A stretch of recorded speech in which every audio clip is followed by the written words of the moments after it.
नमस्कार, जोहार। मैं याचना जायसवाल। आप देख रहे हैं न्यूज़ झारखंड। समय हो चुका है झारखंड की खबरों को जानने का, उनसे अपडेट होने का। तो चलिए जानते हैं झारखंड की सुबह से लेकर शाम तक की तमाम बड़ी खबरों को।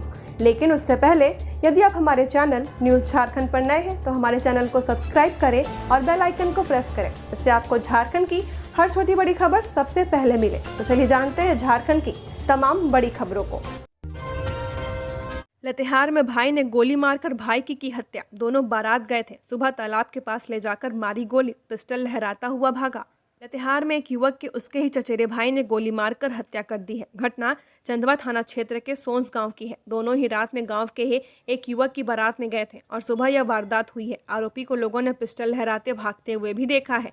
मृतक की पहचान उपेंद्र उरांव पिता कालेश्वर उरांव के रूप में की गई है। वह जालिम कला जोभिया लातेहार का रहने वाला था। वहीं आरोपी अमृत उरांव फरार है। पुलिस उसकी तलाश में जुट गई है। घटना के पीछे की वजह अब तक स्पष्ट नहीं हो सकी है। लोगों का कहना है कि रात में दोनों के बीच किसी बात को लेकर हल्की बहस हुई थी। गुरुवार की शाम जोभिया गांव के पड़िया उरांव के पुत्र अमन उरांव के घर से चंदवा के सोंस गांव में शिवमंगल उरांव के घर बारात गई थी। बारातियों में अमृत और उपेंद्र भी शामिल थे।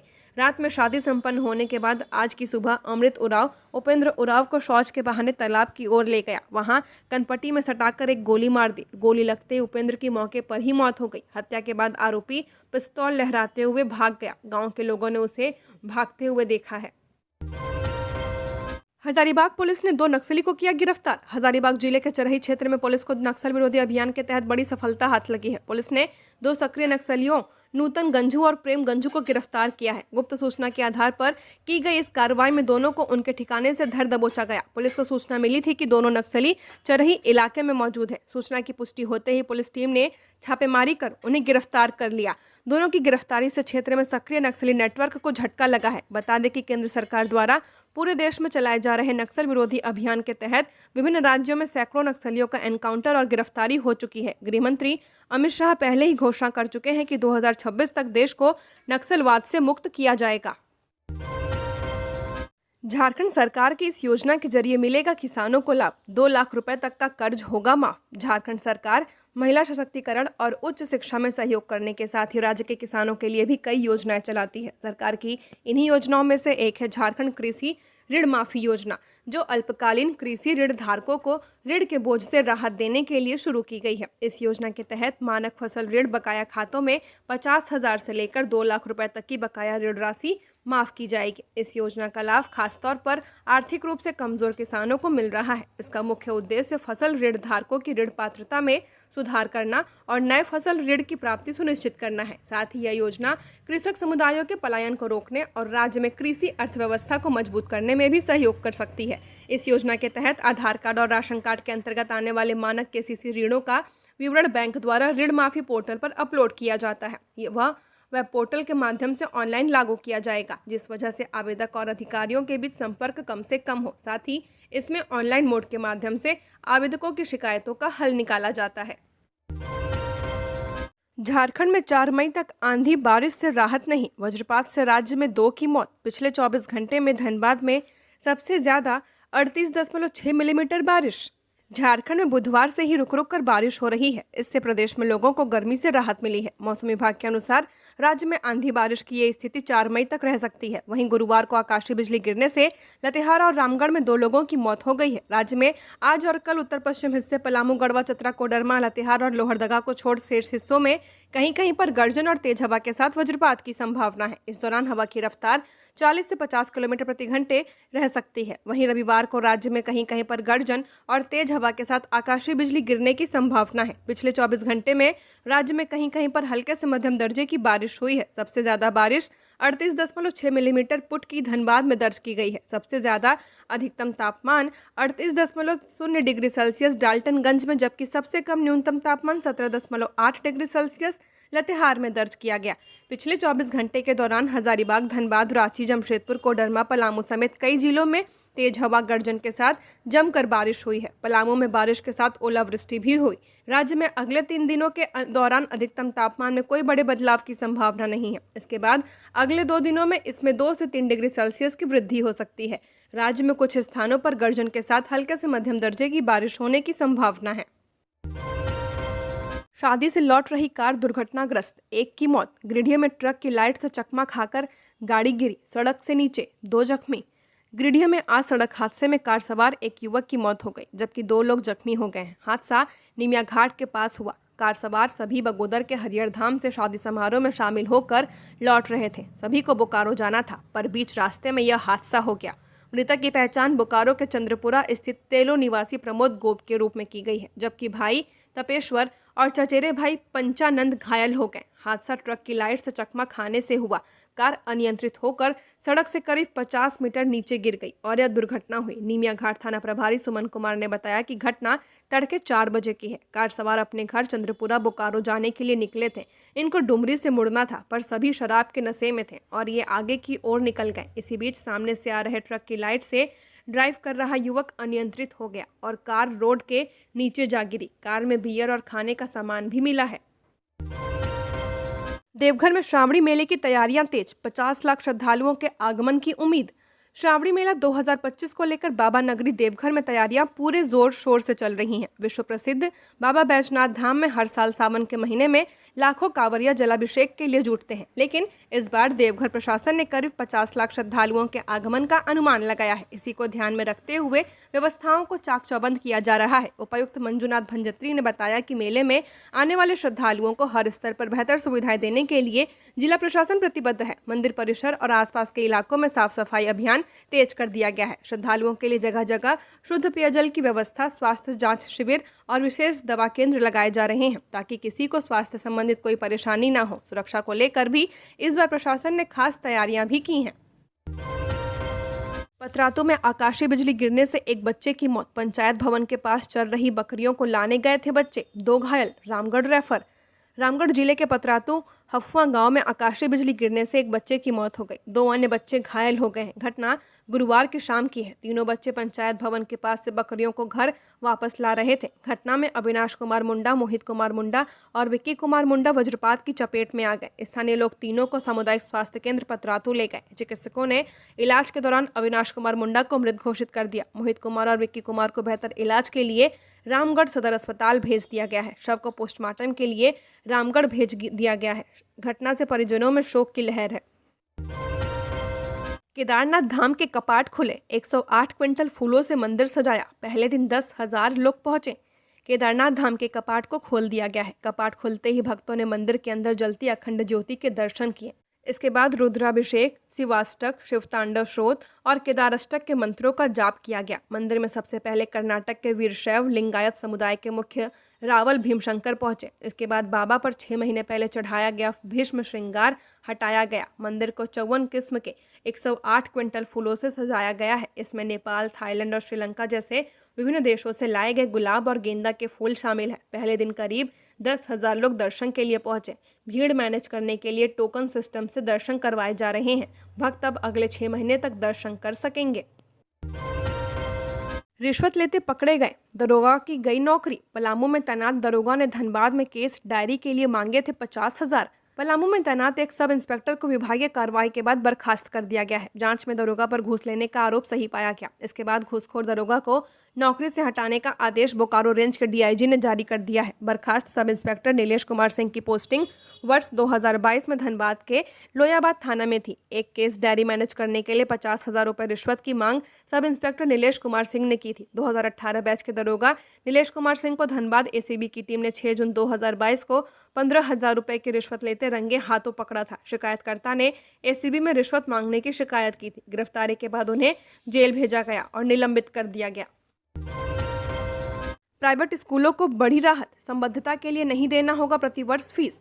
झारखंड के प्राइवेट स्कूलों को झारखंड हाईकोर्ट से बड़ी राहत मिली है। झारखंड प्राइवेट स्कूल एसोसिएशन सहित झारखंड के कई प्राइवेट स्कूल संस्थाओं की ओर से दायर याचिका पर हाईकोर्ट ने फैसला सुनाया है। प्राइवेट स्कूलों ने राइट टू एजुकेशन एक्ट के तहत राज्य सरकार के वर्ष 2019 के रूल के 3 बिंदुओं को कोर्ट में चुनौती दी थी। मामले की सुनवाई के दौरान प्रार्थियों की ओर से अधिवक्ता सुमित गड़ौदिया ने तथा राज्य सरकार की ओर से अपर महाधिवक्ता सचिन कुमार ने पैरवी की थी। हाईकोर्ट के chief justice MS Ramchandra Rao की अध्यक्षता वाली खंडपीठ ने राज्य सरकार द्वारा संबद्धता के लिए आवेदन में प्राइवेट स्कूलों से प्रतिवर्ष कक्षा 1 से कक्षा 5 तक के लिए 12,500 रुपये की फीस लेने एवं कक्षा 1 से कक्षा 8 तक के लिए 25,000 रुपये की फीस लेने को गलत बताते हुए इसे खारिज कर दिया है। वहीं कोर्ट ने सरकार के नियम जिसमें ग्रामीण प्राइवेट स्कूलों के लिए 7 डिसमिल जमीन रखने की अनिवार्यता तथा शहरी प्राइवेट स्कूलों के लिए 40 डिसमिल जमीन रखने की अनिवार्यता को सही बताया है। कोर्ट ने प्राइवेट स्कूलों के लिए जमीन के संबंध में बनी इस नियम को 6 माह के लिए शिथिल किया है। साथ ही प्राइवेट स्कूलों को इस नियम का पालन करना होगा। गिरिडीह पुलिस ने कसी कमर, लिमिट स्पीड क्रॉस करने वाले वाहन चलाने वालों की खैर नहीं। गिरिडीह में तेज रफ्तार हमेशा ही जानलेवा रही है। ज्यादातर सड़क दुर्घटना के पीछे की वजह तेज रफ्तार ही रहती है। रफ्तार के कारण लोग वाहन पर अपना नियंत्रण खो देते हैं, जिसकी वजह से बहुतों की जान भी जा रही है। गिरिडीह में तो हर दूसरे तीसरे दिन सड़क दुर्घटना में किसी न किसी की जान जा रही है। ऐसे में इन दुर्घटनाओं पर नियंत्रण रखने के लिए गिरिडीह पुलिस ने अपनी तैयारी को और भी दुरुस्त करने वाली है। गिरिडीह पुलिस अब तेज रफ्तार वाहनों को ट्रेस करेगी। तय लिमिट से ज्यादा की रफ्तार क्रॉस करने वाले वाहनों को न सिर्फ चिन्हित करेगी बल्कि ऐसे वाहनों से जुर्माना भी वसूलेगी। इस पूरे मामले पर जानकारी साझा करते हुए डीएसपी कौसर अली ने बताया, शहर से सटे इलाकों में high speed laser detector camera लगाया गया है और स्पीड की जांच शुरू कर दी गई है। अभी ट्रायल किया जा रहा है और जल्द ही इस व्यवस्था को लागू कर दिया जाएगा। बताया जा रहा है कि जो high speed laser detector camera है वह पूरी तरह कंप्यूटर जनित है। इस कैमरे नुमा कंप्यूटर में खासियत है कि यह ऑटोमेटिक आने और जाने वाले वाहनों की स्पीड को ट्रेस करता है। इस दौरान जब स्नैप किया जाता है तो वाहन के नंबर को भी यह कैमरा रीड कर लेता है। इसके साथ ही यह चालान जनरेट होता है और वाहन के मालिक को मैसेज चला जाता है। यात्रीगण कृपया ध्यान दें, झारखंड होकर चलने वाली 30 जोड़ी ट्रेनें रद्द, 12 के रूट बदले। यहाँ देखें पूरी लिस्ट। रेलवे के खड़गपुर डिवीजन के संतरागाछी स्टेशन पर यार्ड रीमॉडलिंग कार्य के कारण 18 मई तक 30 जोड़ी ट्रेनों को रद्द किया गया है। वहीं 30 अप्रैल से लेकर 18 मई के बीच 207 मेमू और ईएमयू लोकल ट्रेनों को रद्द कर दिया गया है। वहीं 12 जोड़ी ट्रेनों को डाइवर्ट किया गया है। 3 और 7 मई को पनसकुरा हावड़ा ईएमयू और हावड़ा आमता हावड़ा ईएमयू संतरागाछी तक चलेगी। 11 और 17 मई को आद्रा हावड़ा आद्रा एक्सप्रेस भद्रक हावड़ा भद्रक एक्सप्रेस खड़गपुर तक चलेगी। 11 और 17 मई को आमता हावड़ा आमता ईएमयू टर्मिनेट रहेगी। निवेश को लेकर स्पेन व स्वीडन दौरे की जानकारी 5 मई को देंगे अफसर। झारखंड में विदेशी निवेश को लेकर मुख्यमंत्री हेमंत सोरेन के नेतृत्व में स्पेन व स्वीडन से लौटे प्रतिनिधिमंडल में शामिल अधिकारी 5 मई को एक प्रेस कॉन्फ्रेंस करेंगे। सूचना भवन में आयोजित प्रेस कॉन्फ्रेंस में अधिकारी इस बात की जानकारी साझा करेंगे कि विदेश दौरे में क्या हासिल हुआ। मुख्यमंत्री व अधिकारियों की टीम के विदेश दौरे को लेकर विपक्षी दल भाजपा ने सवाल उठाए हैं। दौरे को समय व पैसे की बर्बादी बताया है। माना जा रहा है कि अधिकारी यह बताएंगे कि विदेश दौरे में झारखंड के लिए क्या क्या हासिल किया गया, झारखंड में कितना निवेश होगा और राज्य को कितना फायदा मिलेगा। मजदूरों की दुर्दशा पर बोले सांसद खीरू महतो, कंपनी रहेगी लेकिन मजदूर नहीं रहेंगे। जमशेदपुर में सह जदयू कार्यकर्ता सम्मेलन में राज्यसभा सांसद और झारखंड जदयू प्रदेश अध्यक्ष खीरू महतो ने मजदूरों के हक और झारखंड में संगठन को मजबूत करने का आह्वान किया है। इस मौके पर जदयू प्रदेश अध्यक्ष ने कहा, वर्तमान में जो हालात हैं, आने वाले दिनों में कंपनी रहेगी, मजदूर नहीं मिलेंगे। उन्होंने जदयू कार्यकर्ताओं को संगठन की मजबूती के लिए समय देने के लिए आग्रह किया है। सांसद खीरू महतो ने कहा, मजदूरों की आज जो हालात है, आने वाले दिनों में कंपनी तो रहेगी लेकिन मजदूर नहीं मिलेंगे। केंद्र और राज्य सरकार को इस दिशा में पहल करने की जरूरत है। कंपनी में सेवा समाप्त होने के बाद नई बहाली नहीं हो रही है। जदयू मजदूरों के अधिकार के लिए पहल करेगी। इसके साथ ही खीरू महतो ने झारखंड में बढ़ते अपराध पर कहा, राज्य सरकार इसके लिए जिम्मेदार है। इस दौरान प्रदेश अध्यक्ष ने कोयला की चोरी की विस्तृत जानकारी साझा की। झारखंड में संगठन मजबूत किया जा रहा है। कार्यकर्ताओं को दिशा निर्देश दिए गए हैं कि हर दिन 1 घंटे का समय पार्टी के लिए निकाले। बिहार में जदयू मजबूत है। आगामी विधानसभा चुनाव में एक बार फिर नीतीश कुमार की सरकार बनेगी। जमशेदपुर में बाघ का आतंक, डुमरिया के ग्रामीणों में दहशत। वन विभाग रांची से बुलाएगा विशेषज्ञ टीम। पूर्वी सिंहभूम जिले के घाटशिला अनुमंडल अंतर्गत डुमरिया इलाके में इन दिनों बाघ की दहशत सिर चढ़कर बोल रही है। बीते 1 सप्ताह के भीतर गांव के कई इलाकों में मवेशियों के शिकार की घटनाएं सामने आई हैं, जिससे ग्रामीणों में भय और बेचैनी का माहौल है। गाँव वालों ने वन विभाग से इलाके में तत्काल सुरक्षा उपाय करने और बाघ को पकड़ने की मांग उठाई है।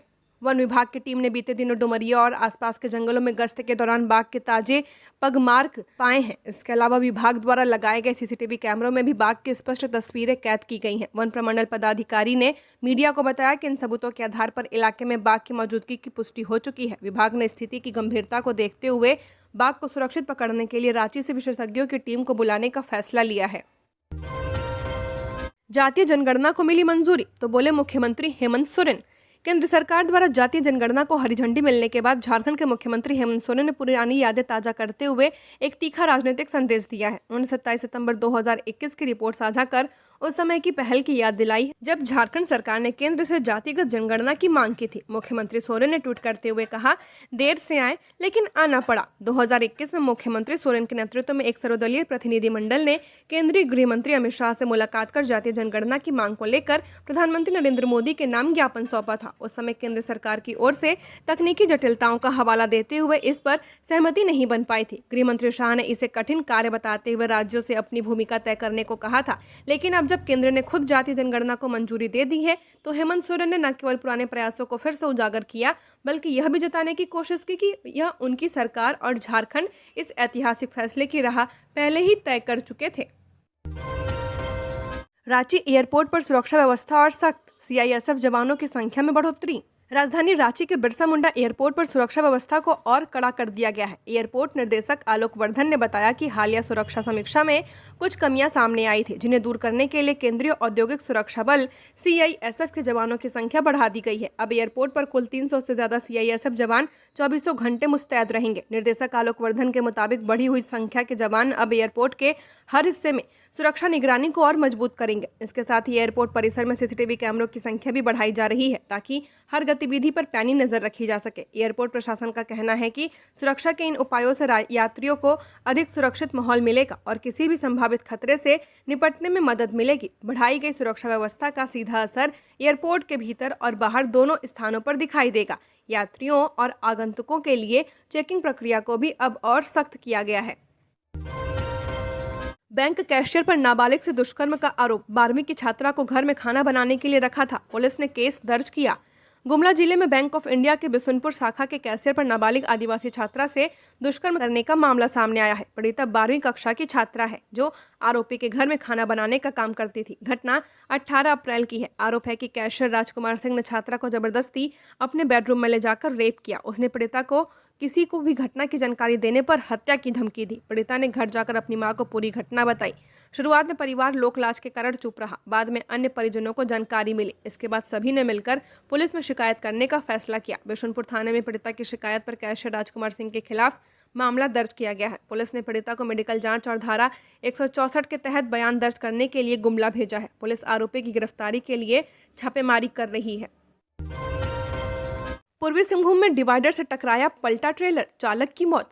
पूर्वी सिंहभूम जिले के धालभूमगढ़ थाना अंतर्गत NH 18 पर कदमबेड़ा गजानन फैक्ट्री के सामने कल गुरुवार की देर रात एक ट्रेलर और कार दुर्घटनाग्रस्त हो गई। दुर्घटना इतनी भयानक थी कि ट्रेलर का कैबिन पूरी तरह से पिचक गया, जिसमें दबकर चालक की मौके पर ही मौत हो गई। मौके पर पहुंची पुलिस ने शव को कब्जे में लेकर अनुमंडल अस्पताल में रखवाया है। फिलहाल मृतक की पहचान नहीं हो पाई है। जानकारी के अनुसार trailer messrs Durga transport Chas Bokaro steel city का था। ट्रेलर स्टील के प्लेट लोड कर बहरागोड़ा की ओर जा रहा था। इसी दौरान रात लगभग 2 से 3 बजे के बीच ट्रेलर डिवाइडर से टकरा कर पलट गया। डिवाइडर से टकराने के बाद ट्रेलर के कैबिन के चक्के ऊपर हो गए और कैबिन सड़क से इतनी जोर टकराया कि कैबिन पिचक गया। इधर ट्रेलर में लोड स्टील के प्लेट सड़क पर बिखर गए। ट्रेलर के दुर्घटनाग्रस्त होने के तुरंत बाद ही एक तेज रफ्तार कार ट्रेलर के पीछे हिस्से में टकराकर एक झोपड़ी में घुस गया। कार चालक स्थानीय निवासी था, उसे हल्की चोटें आई हैं। घटना की जानकारी पाकर मौके पर पहुंचे परिजन कार चालक को साथ ले गए। इधर पुलिस ट्रेलर चालक की पहचान में जुटी हुई है। धनबाद में कोयला ढुलाई ट्रकों की हड़ताल, आपूर्ति पर गंभीर असर। झारखंड के कोयला क्षेत्र के सबसे बड़े शहर धनबाद में कोयला ढुलाई करने वाले ट्रक मालिकों ने अनिश्चितकालीन हड़ताल की घोषणा कर दी है, जिससे कोयला आपूर्ति पर गंभीर असर पड़ने की आशंका जताई जा रही है। ट्रक मालिकों का आरोप है कि उनकी भाड़े की दरों में वृद्धि की मांग लंबे समय से लंबित पड़ी है और जब तक यह मांग पूरी नहीं की जाती तब तक वे काम पर नहीं लौटेंगे। इस हड़ताल का सबसे ज्यादा प्रभाव ईस्टर्न कोल फील्ड्स लिमिटेड और भारत कोकिंग कोल लिमिटेड की कोयला आपूर्ति पर पड़ा है। कोयला उद्योग से जुड़े सूत्रों के अनुसार धनबाद जिले में लगभग 500 से ज्यादा ट्रक मालिकों ने इस हड़ताल में भाग लिया है और इससे कोयला की सप्लाई चेन में गंभीर रुकावटें आ रही हैं। ईसीएल और बीसीसीएल दोनों ही प्रमुख कोल कंपनियां हैं जो भारतीय उद्योगों के लिए कोयला की आपूर्ति करती हैं। ट्रक मालिकों का कहना है कि उनके भाड़े की दरें जो पहले से बहुत कम थीं बढ़ाई जानी चाहिए ताकि वे अपने खर्चों को पूरा कर सकें। वर्तमान में कोल ट्रांसपोर्ट का कहना है कि डीजल की कीमतों में वृद्धि, वाहनों की मरम्मत की बढ़ती लागत और अन्य महंगाई के कारण उनका काम करना मुश्किल हो चुका है। इस समस्या को लेकर उन्होंने कई बार अधिकारियों से बातचीत भी की है, लेकिन उनकी मांगों पर कोई ठोस निर्णय नहीं लिया गया, जिसके कारण उन्होंने हड़ताल का रास्ता अपनाया है। लोहरदगा में खेत से लौट रहे दंपत्ति पर गिरी आसमानी बिजली, पति की मौत, पत्नी गंभीर। लोहरदगा जिले के सेना थाना क्षेत्र में गुरुवार को आकाशीय बिजली गिरने की एक दर्दनाक घटना सामने आई है। खेत से लौटते समय दंपत्ति पर वज्रपात हुआ, जिससे पति की मौके पर ही मौत हो गई, जबकि पत्नी गंभीर रूप से झुलस गई है। घायल महिला का इलाज लोहरदगा सदर अस्पताल में चल रहा है। घटना जिले के सेना थाना क्षेत्र के दतरी गांव की है। मृतक की पहचान तपेश्वर उरांव के रूप में की गई है, जबकि घायल पत्नी का नाम राधिका उरांव है। जानकारी के मुताबिक दोनों पति पत्नी खेत से काम कर घर लौट रहे थे, तभी अचानक मौसम बिगड़ा और तेज बारिश के साथ वज्रपात हुआ। बिजली सीधे दंपत्ति पर गिरी, जिससे तपेश्वर उरांव की मौके पर ही मौत हो गई और राधिका गंभीर रूप से झुलस गई हैं।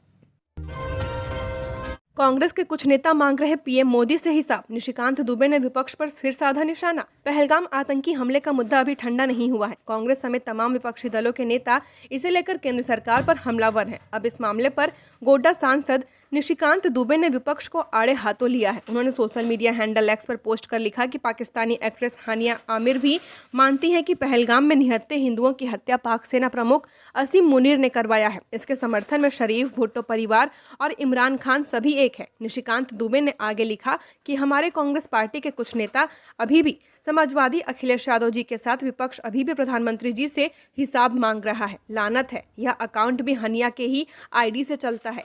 बेसब्र नहीं हो। उन्होंने यह पोस्ट हानिया आमिर नामक एक एक्स यूजर के पोस्ट का हवाला देते किया। शेखर कुशवाहा की जमानत अर्जी पर हाईकोर्ट में सुनवाई पूरी, आदेश सुरक्षित। मुख्यमंत्री हेमंत सोरेन से जुड़े 8.46 एकड़ जमीन के फर्जीवाड़ा मामले में आरोपी जमीन कारोबारी शेखर प्रसाद महतो उर्फ शेखर कुशवाहा की जमानत याचिका की सुनवाई झारखंड हाई कोर्ट में की गई। मामले में कोर्ट ने दोनों पक्षों की दलील पूरी होने के बाद मामले में आदेश को सुरक्षित रख लिया है। एड की ओर से अधिवक्ता अमित कुमार दास एवं गौरव कुमार ने पैरवी की। बता दें कि फर्जी दस्तावेज बनाने के मास्टरमाइंड मोहम्मद सद्दाम हुसैन से पूछताछ के आधार पर ईडी ने जेएमएम नेता अंतु तिर्की, जमीन कारोबारी विपिन सिंह समेत 9 लोगों के ठिकाने पर छापेमारी की थी। मामले में मुख्यमंत्री हेमंत सोरेन, भानु प्रताप प्रसाद, शेखर कुशवाहा समेत 10 को चार्जशीट आरोपी बनाया गया है। जमीन घोटाला मामले में शेखर कुशवाहा के ठिकाने पर ईडी 2 बार 22 अप्रैल 2023 और 16 अप्रैल 2024 को छापेमारी कर चुकी है। लातेहार में वज्रपात का कहर, ईंट भट्टे में काम करते समय एक मजदूर की मौत, 4 लोग घायल, 2 बच्चे भी शामिल। लातेहार जिले के बालूमाथ थाना क्षेत्र में गुरुवार की शाम वज्रपात से एक दर्दनाक घटना सामने आई है। चटुवाग गांव स्थित एक ईंट भट्टे में काम कर रहे मजदूर महाबली भूया की मौत हो गई है। इस हादसे में 4 अन्य लोग घायल हुए हैं। घायलों में 2 बच्चे, 7 वर्षीय छोटू कुमार और 12 वर्षीय सिंटू कुमार भी शामिल हैं। अन्य घायल 28 वर्षीय राहुल कुमार और 36 वर्षीय आशीष राम है। सभी घायल लेस्लीगंज के निवासी हैं और उनकी स्थिति स्थिर बताई जा रही है। मृतक महाबली को ग्रामीणों की मदद से बालूमाथ सामुदायिक स्वास्थ्य केंद्र ले जाया गया। डॉक्टर सुरेंद्र कुमार और डॉक्टर अलीशा टोप्पो ने प्राथमिक उपचार किया। हालत गंभीर होने पर उन्हें रेफर किया गया है, लेकिन कुछ समय बाद उनकी मौत हो गई। ये थी झारखंड की टॉप बड़ी खबरें। ऐसे ही झारखंड की हर छोटी बड़ी खबरों को जानने के लिए हमारे चैनल न्यूज़ झारखंड को सब्सक्राइब करें। धन्यवाद।